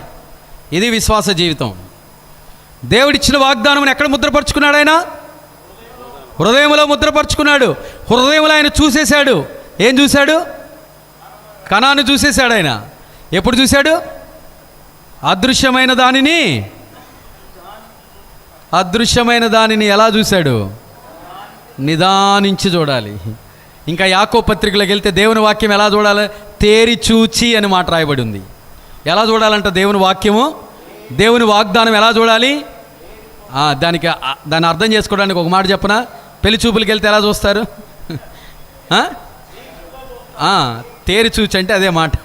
దాని అర్థం తెలుసుకోవడానికి ఊరికే చెప్పినా నేను ఒక ఎగ్జాంపుల్గా. తేరి చూచి నిదానించి చూస్తాం కదా. అంటే ఇప్పుడు మన జీవితంలో దేవుని వాక్యాన్ని ఎలా చూడాలి? తేరి చూచి నిదానించి దాన్ని జాగ్రత్తగా విశ్వాసముతో చూడగలిగితే ఎక్కడ ముద్రపడిద్ది? అది మన హృదయంలో. ఆ హృదయంలో ముద్రపడటం ద్వారా భవిష్యత్తుని మనం చూడగలుగుతున్నాం. ఇప్పుడు కాలేబు అదే పని చేసినాడు. కాలేబు విశ్వాసం ద్వారా ఏం చెప్పాడు? మొట్టమొదటి మాట మొట్టమొదటి మాట ఏమన్నాడు? మనము నిశ్చయముగా వెళ్ళుదుము, మనము నిశ్చయముగా వెళ్ళుదుము. అయ్యా అక్కడ నెఫీలీలు ఉండనివ్వండి, ఉన్నత దేహులు ఉండనివ్వండి, లేకపోతే ఎవరైనా సరే, అమాలీకీలు ఉండని, యబూసీలు ఉండని, ఎవరన్నా ఉండని, ఎన్ని గోత్రాల వాళ్ళైనా, ఎంతమంది శత్రువులైనా అక్కడ ఉండనివ్వండి, కానీ నిశ్చయముగా మనం ఏం చేద్దాం? వెళుదాం. ఎందుకు తెలుసా? ఎందుకన్నాడు మాట? దేవుని వాగ్దానం ఉంది. వారు నిదానించి ఆయన చూసేశాడు విశ్వాసంతో. ఇప్పుడు కాలేబు అంటున్నాడు, ఆయన పంపించినప్పుడు, తర్వాత మనం ఆ మాట చదువుదాం. ఆయన ఏమంటున్నాడు తెలుసా? అయ్యా మనము నిశ్చయముగా వెళుదుము. రెండో మాట ఏంటి? దానిని మనము, ఎంత విశ్వాసమో చూడండి. అక్కడ అంతమంది ఉన్నారని, ఉన్నత దేహులు ఉన్నారని, నెఫీలీలు ఉన్నారని చెప్పినా కానీ ఏమంటున్నాడు ఆయన? మనము దానిని స్వాధీనపరుచుకుందాం. మూడోది ఏమంటున్నాడు? దాన్ని జయించుటకు మనకు శక్తి చాలును. ఇప్పుడు విశ్వాసం వలన అబ్రహాం ఏం పొందాడు? బలము పొందినాడు. విశ్వాసం వలన ఏం పొందాడు అంటే బలము ద్వారా ఏమొస్తుంది? శక్తి. మనకు దేవుడిచ్చినటువంటి వాగ్దానము ద్వారా పొందినటువంటి బలము సరిపోతుంది దాన్ని ఆక్రమించుకోవడానికి. ఎడిషనల్ ఏం అవసరంలా, దేవుడిచ్చిన వాగ్దానం సరిపోతుంది. మనము నిశ్చయముగా వెళుదుము, దాన్ని స్వాధీనపరచుకుందాము. మనకు శక్తి, దాన్ని జయించుటకు శక్తి చాలు. The faith begins by hearing. ఇప్పుడు అందరితో పాటు వాగ్దానమును, దేవుడు ఇచ్చిన వాగ్దానం విన్నాడా లేదా? 12 గోత్రకర్తలతో పాటు కాలేబు కూడా విన్నాడు. ఇప్పుడు వినుట ద్వారా ఏం ప్రారంభమైంది? ఇప్పుడు మాటల ద్వారా ఏమొస్తుంది? విశ్వాసము బ్రతికి ఉందని తెలుస్తుంది. మళ్ళా చెప్తున్నాను, నువ్వు మాట్లాడే ప్రతి విశ్వాసపు మాట నీ లోపల, నీ హృదయంలో విశ్వాసం బ్రతికి ఉంది అనే దానికి నిదర్శనము. ఒకవేళ నా జీవితంలో విశ్వాసం బ్రతికి లేకపోతే నా మాటలు అవిశ్వాసపు మాటల్లాగా ఉంటాయి. నువ్వు మాట్లాడే ప్రతి మాట అవిశ్వాసపు మాట అనుకోండి. నీ హృదయంలో విశ్వాసం ఏమైపోయింది? నా తెలుగు అర్థం కావట్లేదు అనుకుంటా. ఏమైపోయింది? నీ విశ్వాసం నీ హృదయంలో చచ్చిపోయింది. ఒకవేళ నా హృదయంలో నేను విశ్వాసపు మాటలు నోటి ద్వారా మాట్లాడాను అనుకోండి, నా హృదయంలో విశ్వాసం ఏమైంది? బ్రతికి ఉంది. ఇప్పుడు కాలేబు ఏం మాట్లాడుతున్నాడు? విశ్వాసాన్ని ప్రకటిస్తున్నాడు. The faith declaration. ఏంటి ఫెయిత్ డిక్లరేషన్? అయ్యా మనము నిశ్చయముగా వెళుదాము, మనము జయించుటకు శక్తి సరిపోతుంది, దాన్ని మనం ఆక్రమించుకుందాం. ఎందుకంటే దేవుని వాగ్దానం మన దగ్గర ఉంది. వాగ్దానమును నిదానించి చూడటం ప్రారంభించినాడు ఆయన. అందుకే కాలేబు గురించి దేవుడే మాట్లాడాడు, దేవుడే సాక్ష్యం చెప్పినాడు. ఏంటో తెలుసా? ద్వితీయోపదేశకాండం 1వ అధ్యాయము. ద్వితీయోపదేశకాండము 1వ అధ్యాయము 36వ వచనం చదవండి ఎవరైనా. 36వ వచనం. యోఫెన్నే కుమారుడైన కాలేబు తప్ప మరి ఎవడనో చూడడు. అతడు పూర్ణ మనస్సుతో, చూడండి, అతడు మోషే చెప్తా ఉన్నాడు, అతడు పూర్ణ మనస్సుతో యెహోవాను అనుసరించను గనుక అతడు దానిని చూచును. భవిష్యత్తు గురించి ముందుగానే చెప్తున్నాడు. చూడండి, యొప్పెన్నే కుమారుడైనటువంటి కాలేబు తప్ప మరి ఎవడును చూడడు. చూడండి ఎంత పవర్ఫుల్ స్టేట్మెంటో. యొప్పెన్నే కుమారుడైనటువంటి కాలేబు తప్ప మరి ఎవడును చూడడు. ఎందుకంటే ఆయన పూర్ణ మనస్సుతో యెహోవాను ఏం చేశాడు? ఆయన అనుసరించినాడు. దేవుడు ఏ వాగ్దానమునైతే ఇచ్చాడో దాన్ని అనుసరించినాడు. ఇప్పుడు ఒక మాట చెప్తాను. ఇప్పుడు అబ్రహాము విశ్వాసం వలన బలమునొందాడు. మీరు ఆ మాట చదవటం లేదు కాబట్టి మీకు సరైనటువంటి అవగాహన లేదనుకుంటా. రోమాపత్రిక 4వ అధ్యాయం రండి, ఆ మాట చదువుదాం. రోమాపత్రిక 4వ అధ్యాయము అందరం కలిసి చదువుదాం. 20-21 వచనం అందరం కలిసి చదువుదాం. అవిశ్వాసము వలన దేవుని వాగ్దానములను గురించి సందేహింపక దేవుని మహిమపరిచి ఆయన వాగ్దానం చేసిన దాన్ని నెరవేర్చుటకు సమర్థుడని రూఢిగా విశ్వసించి విశ్వాసము వలన ఏం పొందాడు? విశ్వాసం వలన. ఇదే మాట ఇప్పుడు కాలేబు దగ్గరకు వద్దాం. కాలేబు ఏమంటున్నాడు? విశ్వాసం ద్వారా ఫెయిత్ డిక్లేర్ చేశాడు. అంటే the faith sustaining by speaking, మాట్లాడటం ద్వారా అది తన జీవితంలో బ్రతికి ఉందని మనందరికీ ఆయన జ్ఞాపకం చేస్తూ ఆయన ఏమంటున్నాడు తెలుసా? మోషే నన్ను పంపినప్పుడు నా వయస్సు. రండి, యెహోషువ గ్రంథము 14వ అధ్యాయము చదువుదాం మనం. ఈరోజు విశ్వాసపు మాటలు ఎలా ఉన్నాయో మన జీవితంలో ఒక్కసారి గమనించగలిగితే, యెహోషువ గ్రంథము 14వ అధ్యాయము 11వ వచనము. మోషే నన్ను పంపిన నాడు నాకెంత బలము నేటి వరకు నాకంత బలము. యుద్ధము చేయుటకు గాని వచ్చుచూ పోవచ్చు నుండుటకు గాని నాకెప్పటి అట్లు బలమునున్నది. కాబట్టి చూడండి, మోషే పంపిన నాడు నేను ఇప్పుడు ఎంత వయసులో ఉన్నానని 10వ వచనంలో ఒక్కసారి చూడండి, నేను చదువుతాను, జాగ్రత్తగా గమనించండి. 10వ వచనము 14వ అధ్యాయం యెహోషువ గ్రంథము 10వ వచనము.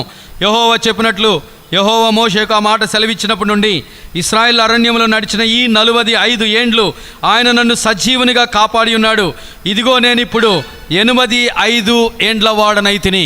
అంటే మోషే పంపినప్పుడు ఎంత బలం ఉంది ఆయనకి? ఎంత వయసు ఉంది? 40 సంవత్సరాలు.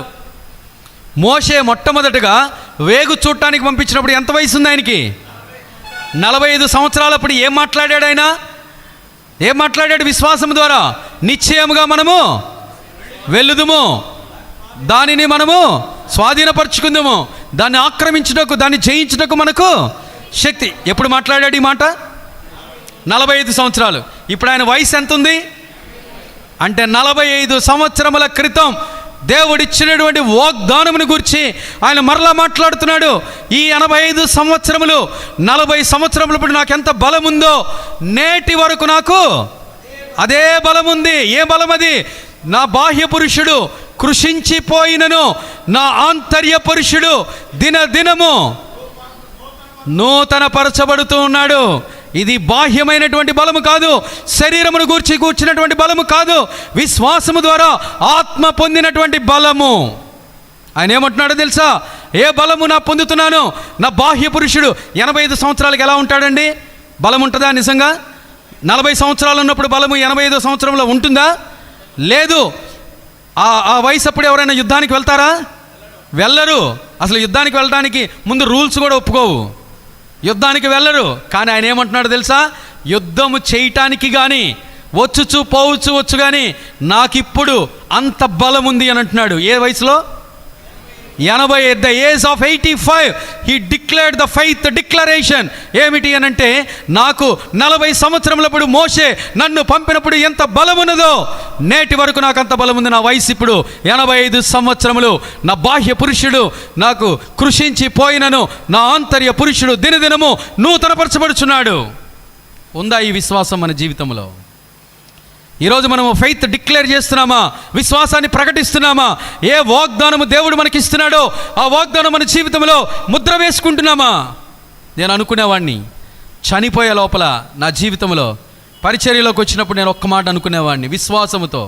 నిజమే, అది నా స్థాయికి మించిందే. నేను అనుకునేవాడిని ఒక్కసారి నేను హెబ్రోన్లో వాక్యం చెప్పి మరణిస్తే బాగుండు అని నాకు చాలా ఆశ ఉండేది. ఎందుకనంటే నేను హెబ్రోన్ అని అంటే నాకెందుకో ఒక it's an like an heaven, the heaven in the earth అని నేను చిన్నప్పటి నుండి సండే స్కూల్ నుంచి ముద్ర వేసుకున్నాం.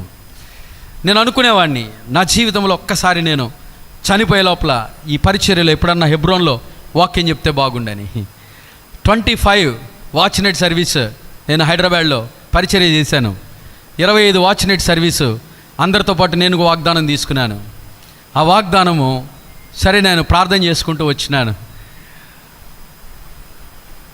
25th ఏప్రిల్ 5th నాకు హెబ్రోన్ నుంచి ఒక వారం ముందు అంటే April 5th combined youth meeting హెబ్రోన్లో every Saturday first Saturday evening at 4:30 జరుగుతుంది. Combined youth meeting every month first week. So 1 week before నాకు కాల్ చేశారు అంకుల్ వాళ్ళు. చేసి Ravichandra coming combined youth meeting తీసుకోవాలి అని. నాకు ఆశ్చర్యం వేసింది. నిజమే, నేనేదైతే ప్రార్థన చేసుకుంటున్నానో, నేను ఎందుకు ఆ విషయం చెప్తున్నానంటే వాగ్దానం గురించి వచ్చింది కాబట్టి నేను ఒక మాట చెప్తున్నాను. 25 వాచ్ నైట్ సర్వీస్ నేను అక్కడ ముగించిన తర్వాత అందరితో పాటు నేను వాగ్దానం తీసుకున్నాను. కరెక్ట్గా క్యాలెండర్లో నేను హెబ్రోన్కి వెళ్ళేటప్పుడు పరిచర్యకి ఫస్ట్ టైం పరిచర్యకి వెళ్ళేటప్పుడు దాని తర్వాత దేవుడు అద్భుతమైన అవకాశాలు ఇచ్చినాడు. విశ్వాస జీవితంలో కనబడుతుంది. అది ఏమిటి అనంటే, ఏ వాగ్దానము అది కనబడటం లేదు. ఒకవేళ దృశ్యమైనది కాకపోవచ్చు, అదృశ్యమైనది నిదానించి చూచినప్పుడు, నేను హెబ్రోన్కి వెళ్ళే ఆ ఏప్రిల్ 5th క్యాలెండర్ వర్స్లో ఏ వాగ్దానం ఉందో 25 వాచ్ నైట్ సర్వీస్ తర్వాత ఇచ్చిన వాగ్దానం నాకు అది. Both are match. అసలు ఇది వండర్ నా జీవితంలో. ఇప్పటి వరకు నాకు ఆశ్చర్యమే. 25 వాచ్ నైట్ సర్వీస్ తర్వాత నేను ఏదైతే వాగ్దానం తీసుకున్నానో క్యాలెండర్లో ఏప్రిల్ 15, 2025 ఏప్రిల్ 5th అదే వాగ్దానము, సాటర్డే వాగ్దానం అదే. విశ్వాసముతో అదృశ్యమైన దానిని నిదానించి చూచినప్పుడు, నేను ఇందాక నుంచి ఒక మాట మీకు పదే పదే జ్ఞాపకం చేస్తున్నాను. దేవుడిచ్చిన వాగ్దానమును నీ హృదయంలో స్థిరపరిచి భద్రపరుచుకొని దాన్ని ముద్ర వేసుకొని నీ హృదయంలో చూడగలిగితే భవిష్యత్తులో నీ జీవితంలో దాని కార్యరూపంలోనికి వస్తుంది. కాలేబు చూశాడు 40 సంవత్సరములప్పుడు the faith declaration, the testing of faith. Faith అనేది, విశ్వాసం అనేది పరీక్షించబడుతుంది. 40వ సంవత్సరం అప్పుడు బాహ్యంగా ప్రకటించినాడు. ఏంటో తెలుసా? నేను విశ్వాసంతో ప్రకటన చేస్తున్నాను. ఏమిటి అనంటే, నిశ్చయముగా మనం వెళ్తున్నాం, దాన్ని స్వాధీనపరుచుకుందాం, దాన్ని జయించుటకు శక్తి సరిపోతుంది అని అన్నాడు. ఇప్పుడు కనానులోనికి వెళ్ళిన తర్వాత ఏం చెప్తున్నాడో తెలుసా? 40 సంవత్సరములప్పుడు నాకెంత బలం ఉందో, నేటికి నా వయసు 85 సంవత్సరాలు, నా బలం అంతుంది. నా బాహ్య పురుషుడు దినదినము కృషించినను, నా ఆంతర్య పురుషుడు దినదినము నూతనపరచబడుచు ఉన్నాడు. ఇది విశ్వాసము. పౌలు గారు అంటున్నాడు. చివరికి ఒక మాట చెప్తాను. విశ్వాస జీవితంలో ఇందా నుంచి ఒక మాట మనం జ్ఞాపకం చేస్తూ వచ్చినాను. ఏమిటి అనంటే, క్షణమాత్రం ఉండు మా చులకని శ్రమ. శ్రమ ఎలా ఉంటుందంట? చులకన. ఇప్పుడు దృశ్యమైన వాటిని 10 మంది చూసి వచ్చి ఏం చెప్పినారో తెలుసా? దృశ్యమైనవి చూసి భయపడ్డారు. వాళ్ళు నెఫీలీలను చూసి భయపడ్డారు, అమాలేకీలను చూసి భయపడ్డారు, ఉన్నత దేహులను చూసి భయపడ్డారు. దృశ్యమైన వాటిని చూస్తే మనం భయపడతాం, కానీ ఆత్మతో చూస్తే అదృశ్యమైన వాటిని అంతకంటే మించినటువంటి బలము. దేవుడు నీకున్న పరిస్థితి కంటే బలమైన వాడా కాదా? దేవుని వాగ్దానాలు నీ జీవితంలో నీ బలహీనమైన పరిస్థితుల కంటే నీ వాగ్దానము గొప్పదా కాదా? గొప్పది. ఎప్పుడైతే ఆ విశ్వాసంతో నీ హృదయంలో దాన్ని నమ్ముతావో నీ జీవితంలో బలము చేకూర్చబడుతుంది. చివరిగా చులకని శ్రమ అని ఎందుకు అని అంటున్నాడు తెలుసా? ఆయనకు వచ్చిన శ్రమలు ఏదో శరీర బలహీనతలు కాదు, ఏదో చిన్నపాటి సమస్య కాదు. కానీ ఒక్కసారి చూడండి, రండి కొరింథీయులకు రాసిన చివరిగా మాట చెప్పి నేను ముగింపులోనికి తీసుకొస్తాను. కొరింథీయులకు రాసిన మొదటి పత్రిక 11వ అధ్యాయం. కొరింథీయులకు రాసిన మొదటి పత్రిక, క్షమించండి, 2వ పత్రిక 11వ అధ్యాయము. 2వ పత్రిక 11వ అధ్యాయము. ఇది నేను చదువుతాను, జాగ్రత్తగా మీరు గమనించండి. 23వ వచనం నుండి నేను చదువుతాను, 2 వచనాలు చదువుతాను. వెర్రివాని వలె మాట్లాడుచున్నాను, నేనును మరి ఎక్కువగా క్రీస్తు పరిచారకుడును, మరి విశేషముగా ప్రయాసపడి తిని, మరి అనేక పర్యాయములు చెరసాల్లో ఉంటిమి, అపరిమితముగా దెబ్బలు తింటిని, అనేక మారులు ప్రాణాపాయముల నుండి ఒంటిని, యూదుల చేత 5 మారులు 1 తక్కువ 40 దెబ్బలు తింటిని, 3 మారు బెత్తములతో కొట్టబడి తిని, 1 సారి రాళ్లతో కొట్టబడి తిని, 3 మారు ఓడ పగిలి శ్రమపడి తిని, 1 రాత్రింబవలు సముద్రములో గడిపి తిని, అనేక పర్యాయములు ప్రయాణములోను, నదులను వలనైన ఆపదల్లోను, దొంగల వలనైన ఆపదల్లోను, నా స్వజనులైన ఆపదల్లోను, అన్యజనుల వలనైన ఆపదల్లోను, పట్టణములలో ఆపదల్లోను, అరణ్యములో ఆపదల్లోను, సముద్రములో ఆపదల్లోను, కపట సహోదరుని వలన ఆపదల్లోను. ఇంకా చదువుకుంటూ పోతే ఈ లిస్ట్ ఒక్కసారి రాసుకుని పెట్టుకుందాం మనం. నేనైతే రాసుకున్నాను, నేనైతే ఒక పేపర్ మీద రాసుకొని నా డైరీలో అంటించుకున్నాను. ఎన్ని శ్రమలు ఇవి? ఒక్కసారి అవి చదువుకుంటూ పోతే మామూలు శ్రమలు అవి, సామాన్యముగా భరించేటువంటి శ్రమలా? కానీ ఇన్ని శ్రమలు వచ్చి కూడా ఆయన ఏమంటున్నాడు తెలుసా? దృశ్యమైన వాటిని మేము చూడటము మానేశాను అని అంటున్నాడు. దృశ్యమైన వాటిని చూడక అదృశ్యమైన వాటిని నిదానించి చూస్తున్నాం. ఎందుకనంటే మా బాహ్య పురుషుడు కృషించిపోయినను, ఆంతర్య పురుషుడు దినదినము ఎలా ఉన్నాడు? నూతనపరచబడుచున్నాను. క్షణమాత్రముండు మా చులకని శ్రమ అంతకంతకు నిత్యత్వములోనికి తీసుకెళ్తుందంట. అది గుర్తు చేస్తూ ఉంది. ఇన్ని శ్రమలు, అపోస్తలుల కార్యంలో ఒక మాట ఉంది, శిష్యుల మనసులను దృఢపరిచి విశ్వాసమందు నిలకడగా ఉండవలెనని అనేక శ్రమలు అనుభవిస్తూ ఎక్కడికి వెళ్ళాలి మనము? పరలోక రాజ్యంలోనికి చేరాలి. అనేక శ్రమలు అనుభవిస్తూ పరలోక రాజ్యంలోనికి చేరాలి. పరలోక రాజ్యానికి దేవుడు మనకు పూలబాట వేయలేదు, అన్ని ముళ్ళబాటే. మనమేమనుకుంటాం, ఒక శ్రమ వస్తే దేవుడు నాకు ఎందుకు అనుమతించాడని అనుకుంటాం. ఈ శ్రమల లిస్ట్ అయిన సంగతి. పౌలు గారికి వచ్చిన శ్రమ అంతే. ఆయన ఏమంటాడు తెలుసా? దేవుడు నా శరీరంలో ఏముంచాడు అంటాడు? ముళ్ళుంచాడు. ఎందుకు తెలుసా? నేను హెచ్చింపకుండునట్లు దేవుడు నా శరీరంలో ఏముంచాడు? ముళ్ళుంచాడు. నేను హెచ్చింపకుండునట్లు. అందుకే ఆయన అనగలిగినాడు. ఏమో అనగలిగాడు అని అంటే, ఇక జీవించేవాడును నేను కాదు, క్రీస్తే నాలో జీవిస్తున్నాడు. ఐ అనేటువంటి వర్డ్ ఉంది, English letter alphabet. Except I. మీరు ఏ ఆల్ఫాబెట్ తీసుకొని అన్నీ వంగిపోయి ఉంటాయి. కావాలంటే చూడండి, ABCD EF రాసుకుంటూ వెళ్ళండి. అన్ని లెటర్స్ వంగిపోయి ఉంటాయి, కానీ ఒక్క లెటర్ వంగిపోయి ఉండదు. ఏంటి? ఐ వంచి చూడండి, పైన కింద ఏమవుతుంది? ఐని పైన కొంచెం కింద కొంచెం వంచి చూడండి, ఏమవుతుంది? ఐని పైన కొంచెము కింద కొంచెం వంచి చూడండి, ఏమవుద్ది? సి అవుతుంది. I becomes C. నేను అనేటువంటి స్వభావము లోపల నుండి పోతే ఏ స్వభావం వస్తుంది? క్రీస్తు అనేటువంటి స్వభావం నాలో వస్తుంది. అందుకే ఆయన అనగలిగాడు, ఇక జీవించేవాడును నేను కాదు, ఐ కాదు, నాలో ఏం జీవిస్తుంది? అందుకే పౌలు గారు ఆ మాట అన్నాడు. ఏమనని? దృశ్యమైన వాటిని మేము చూడటం లేదు, అదృశ్యమైన వాటిని నిదానించి మేము ఏ పరిస్థితిని చూడడం అవసరం లేదు. దేవుడిచ్చిన వాగ్దానమే మన జీవితంలో ఉంది. ఇది అదృశ్యములు ఏంటివంట? నిత్యమైనటువంటివి.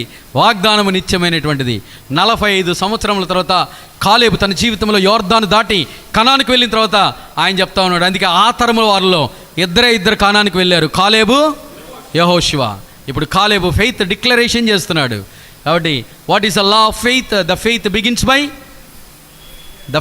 Begins by hearing. మాట్లాడటం ద్వారా విశ్వాసము ప్రారంభమవుతుంది. నేను ఇది రాసి పెట్టుకొని రాసి చదివి అలవాటు అయిపోయింది నాకు కూడా.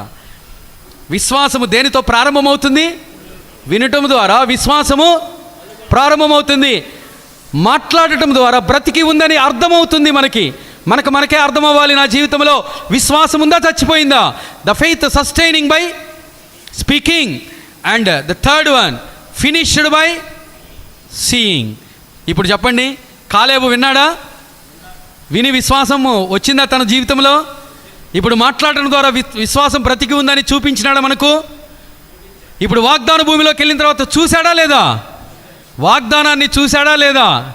చూశాడు. Finished by seeing. చూచటము ద్వారా విశ్వాసము సమాప్తమవుతుంది. ఇది మన జీవితంలో లేకుండా ఉంటే అసలు విశ్వాసానికి ఒక అర్థమే లేదు. అందుకే మన పేర్లన్నీ విశ్వాసులే అని మనల్ని ఏమంటారు? మనల్ని ఏమని పిలుస్తారు చెప్పండి? విశ్వాసులు. విశ్వాసం ఉంటుంది కాబట్టి విశ్వాసులని పిలుస్తున్నారు. కాబట్టి విశ్వాసం ఉందా లేదా? ఉందా? మనల్ని మనం పరీక్షించుకుందాం. అంటే విశ్వాసం ఉంది అని అంటే 3 పాటించాలి. మొట్టమొదటిది దేన్ని వినాలి? మనుషుల మాట కాదు. ఎవరి మాట వినాలి? దేవుని మాట వింటే ఏమొస్తుంది? విశ్వాసం ప్రారంభమవుతుంది. ఇప్పుడు మాట్లాడటం ద్వారా విశ్వాసం నీ జీవితంలో ఎన్నిసార్లు మనం మాటల ద్వారా తప్పిపోయి ఉంటాం చెప్పండి? ప్రతిసారి మనం విశ్వాసాన్ని ప్రకటిస్తున్నామా? మనం ఎప్పుడు అధైర్యపడలేదా? మనం ఎప్పుడు వెనకడుగు వేయలేదా? దేవుడిచ్చిన వాగ్దానాన్ని చూడకుండా పరిస్థితులను బట్టి పోయినటువంటి వారము కాదా? ఎన్నోసార్లు. The faith begins by hearing, sustaining by speaking, and finished by seeing. ఈ 3 మన జీవితంలో చేయకుండా ఈరోజు మన విశ్వాస జీవితం లేదు. కాబట్టి మీరు విశ్వాసము గలవారై ఉన్నారో లేదో మిమ్మల్ని మీరు పరీక్షించుకొనండి, మిమ్మల్ని మీరే శోధించుకొనండి. యేసుక్రీస్తు మీలో ఉన్న ఎడల మీరు భ్రష్టులు కాదు అని అంటున్నాడు. ఈరోజు క్రీస్తు మనలో ఉంటే అట్టి విశ్వాసాన్ని మనము చూపించగలం. అందుకే ఒక చిన్న మాట చెప్పి ముగిస్తాను. 89వ కీర్తన 34వ వచనము చూడని అవసరం లేదు, లేకపోతే ఎవరైనా గట్టిగా చదవండి ఒక మాట. 89వ కీర్తన 34వ వచనము మాట గుర్తొస్తుంది. కీర్తనలు 89వ కీర్తన 34. నా నిబంధనను నేను రద్దుపరచను, నా పెదవుల గుండా బయలు వెళ్ళిన మాటను నేను మార్చను. చూడండి, అద్భుతమైన మాట. నా నిబంధనను నేను మార్చను, నా నిబంధన నేను రద్దుపరచను, నా పెదవుల గుండా బయలు వెళ్ళిన మాటను నేను మార్చను. అసలు అద్భుతమైనటువంటి ఒక వాగ్దానం ఈరోజు మన జీవితంలో ఉంది. నా నిబంధనన్ ఏ నాటికి రద్దుపరచనని పలికే, నా నిబంధనన్ ఏ నాటికి రద్దుపరచనని పలికే. మార్చవు నీ మాటను, మార్చవు నీ మాటను, నీ పెదవులతో పలికిన దానిని దృఢము చేతువు, నీ పెదవులతో పలికిన దానిని దృఢము చేతువు.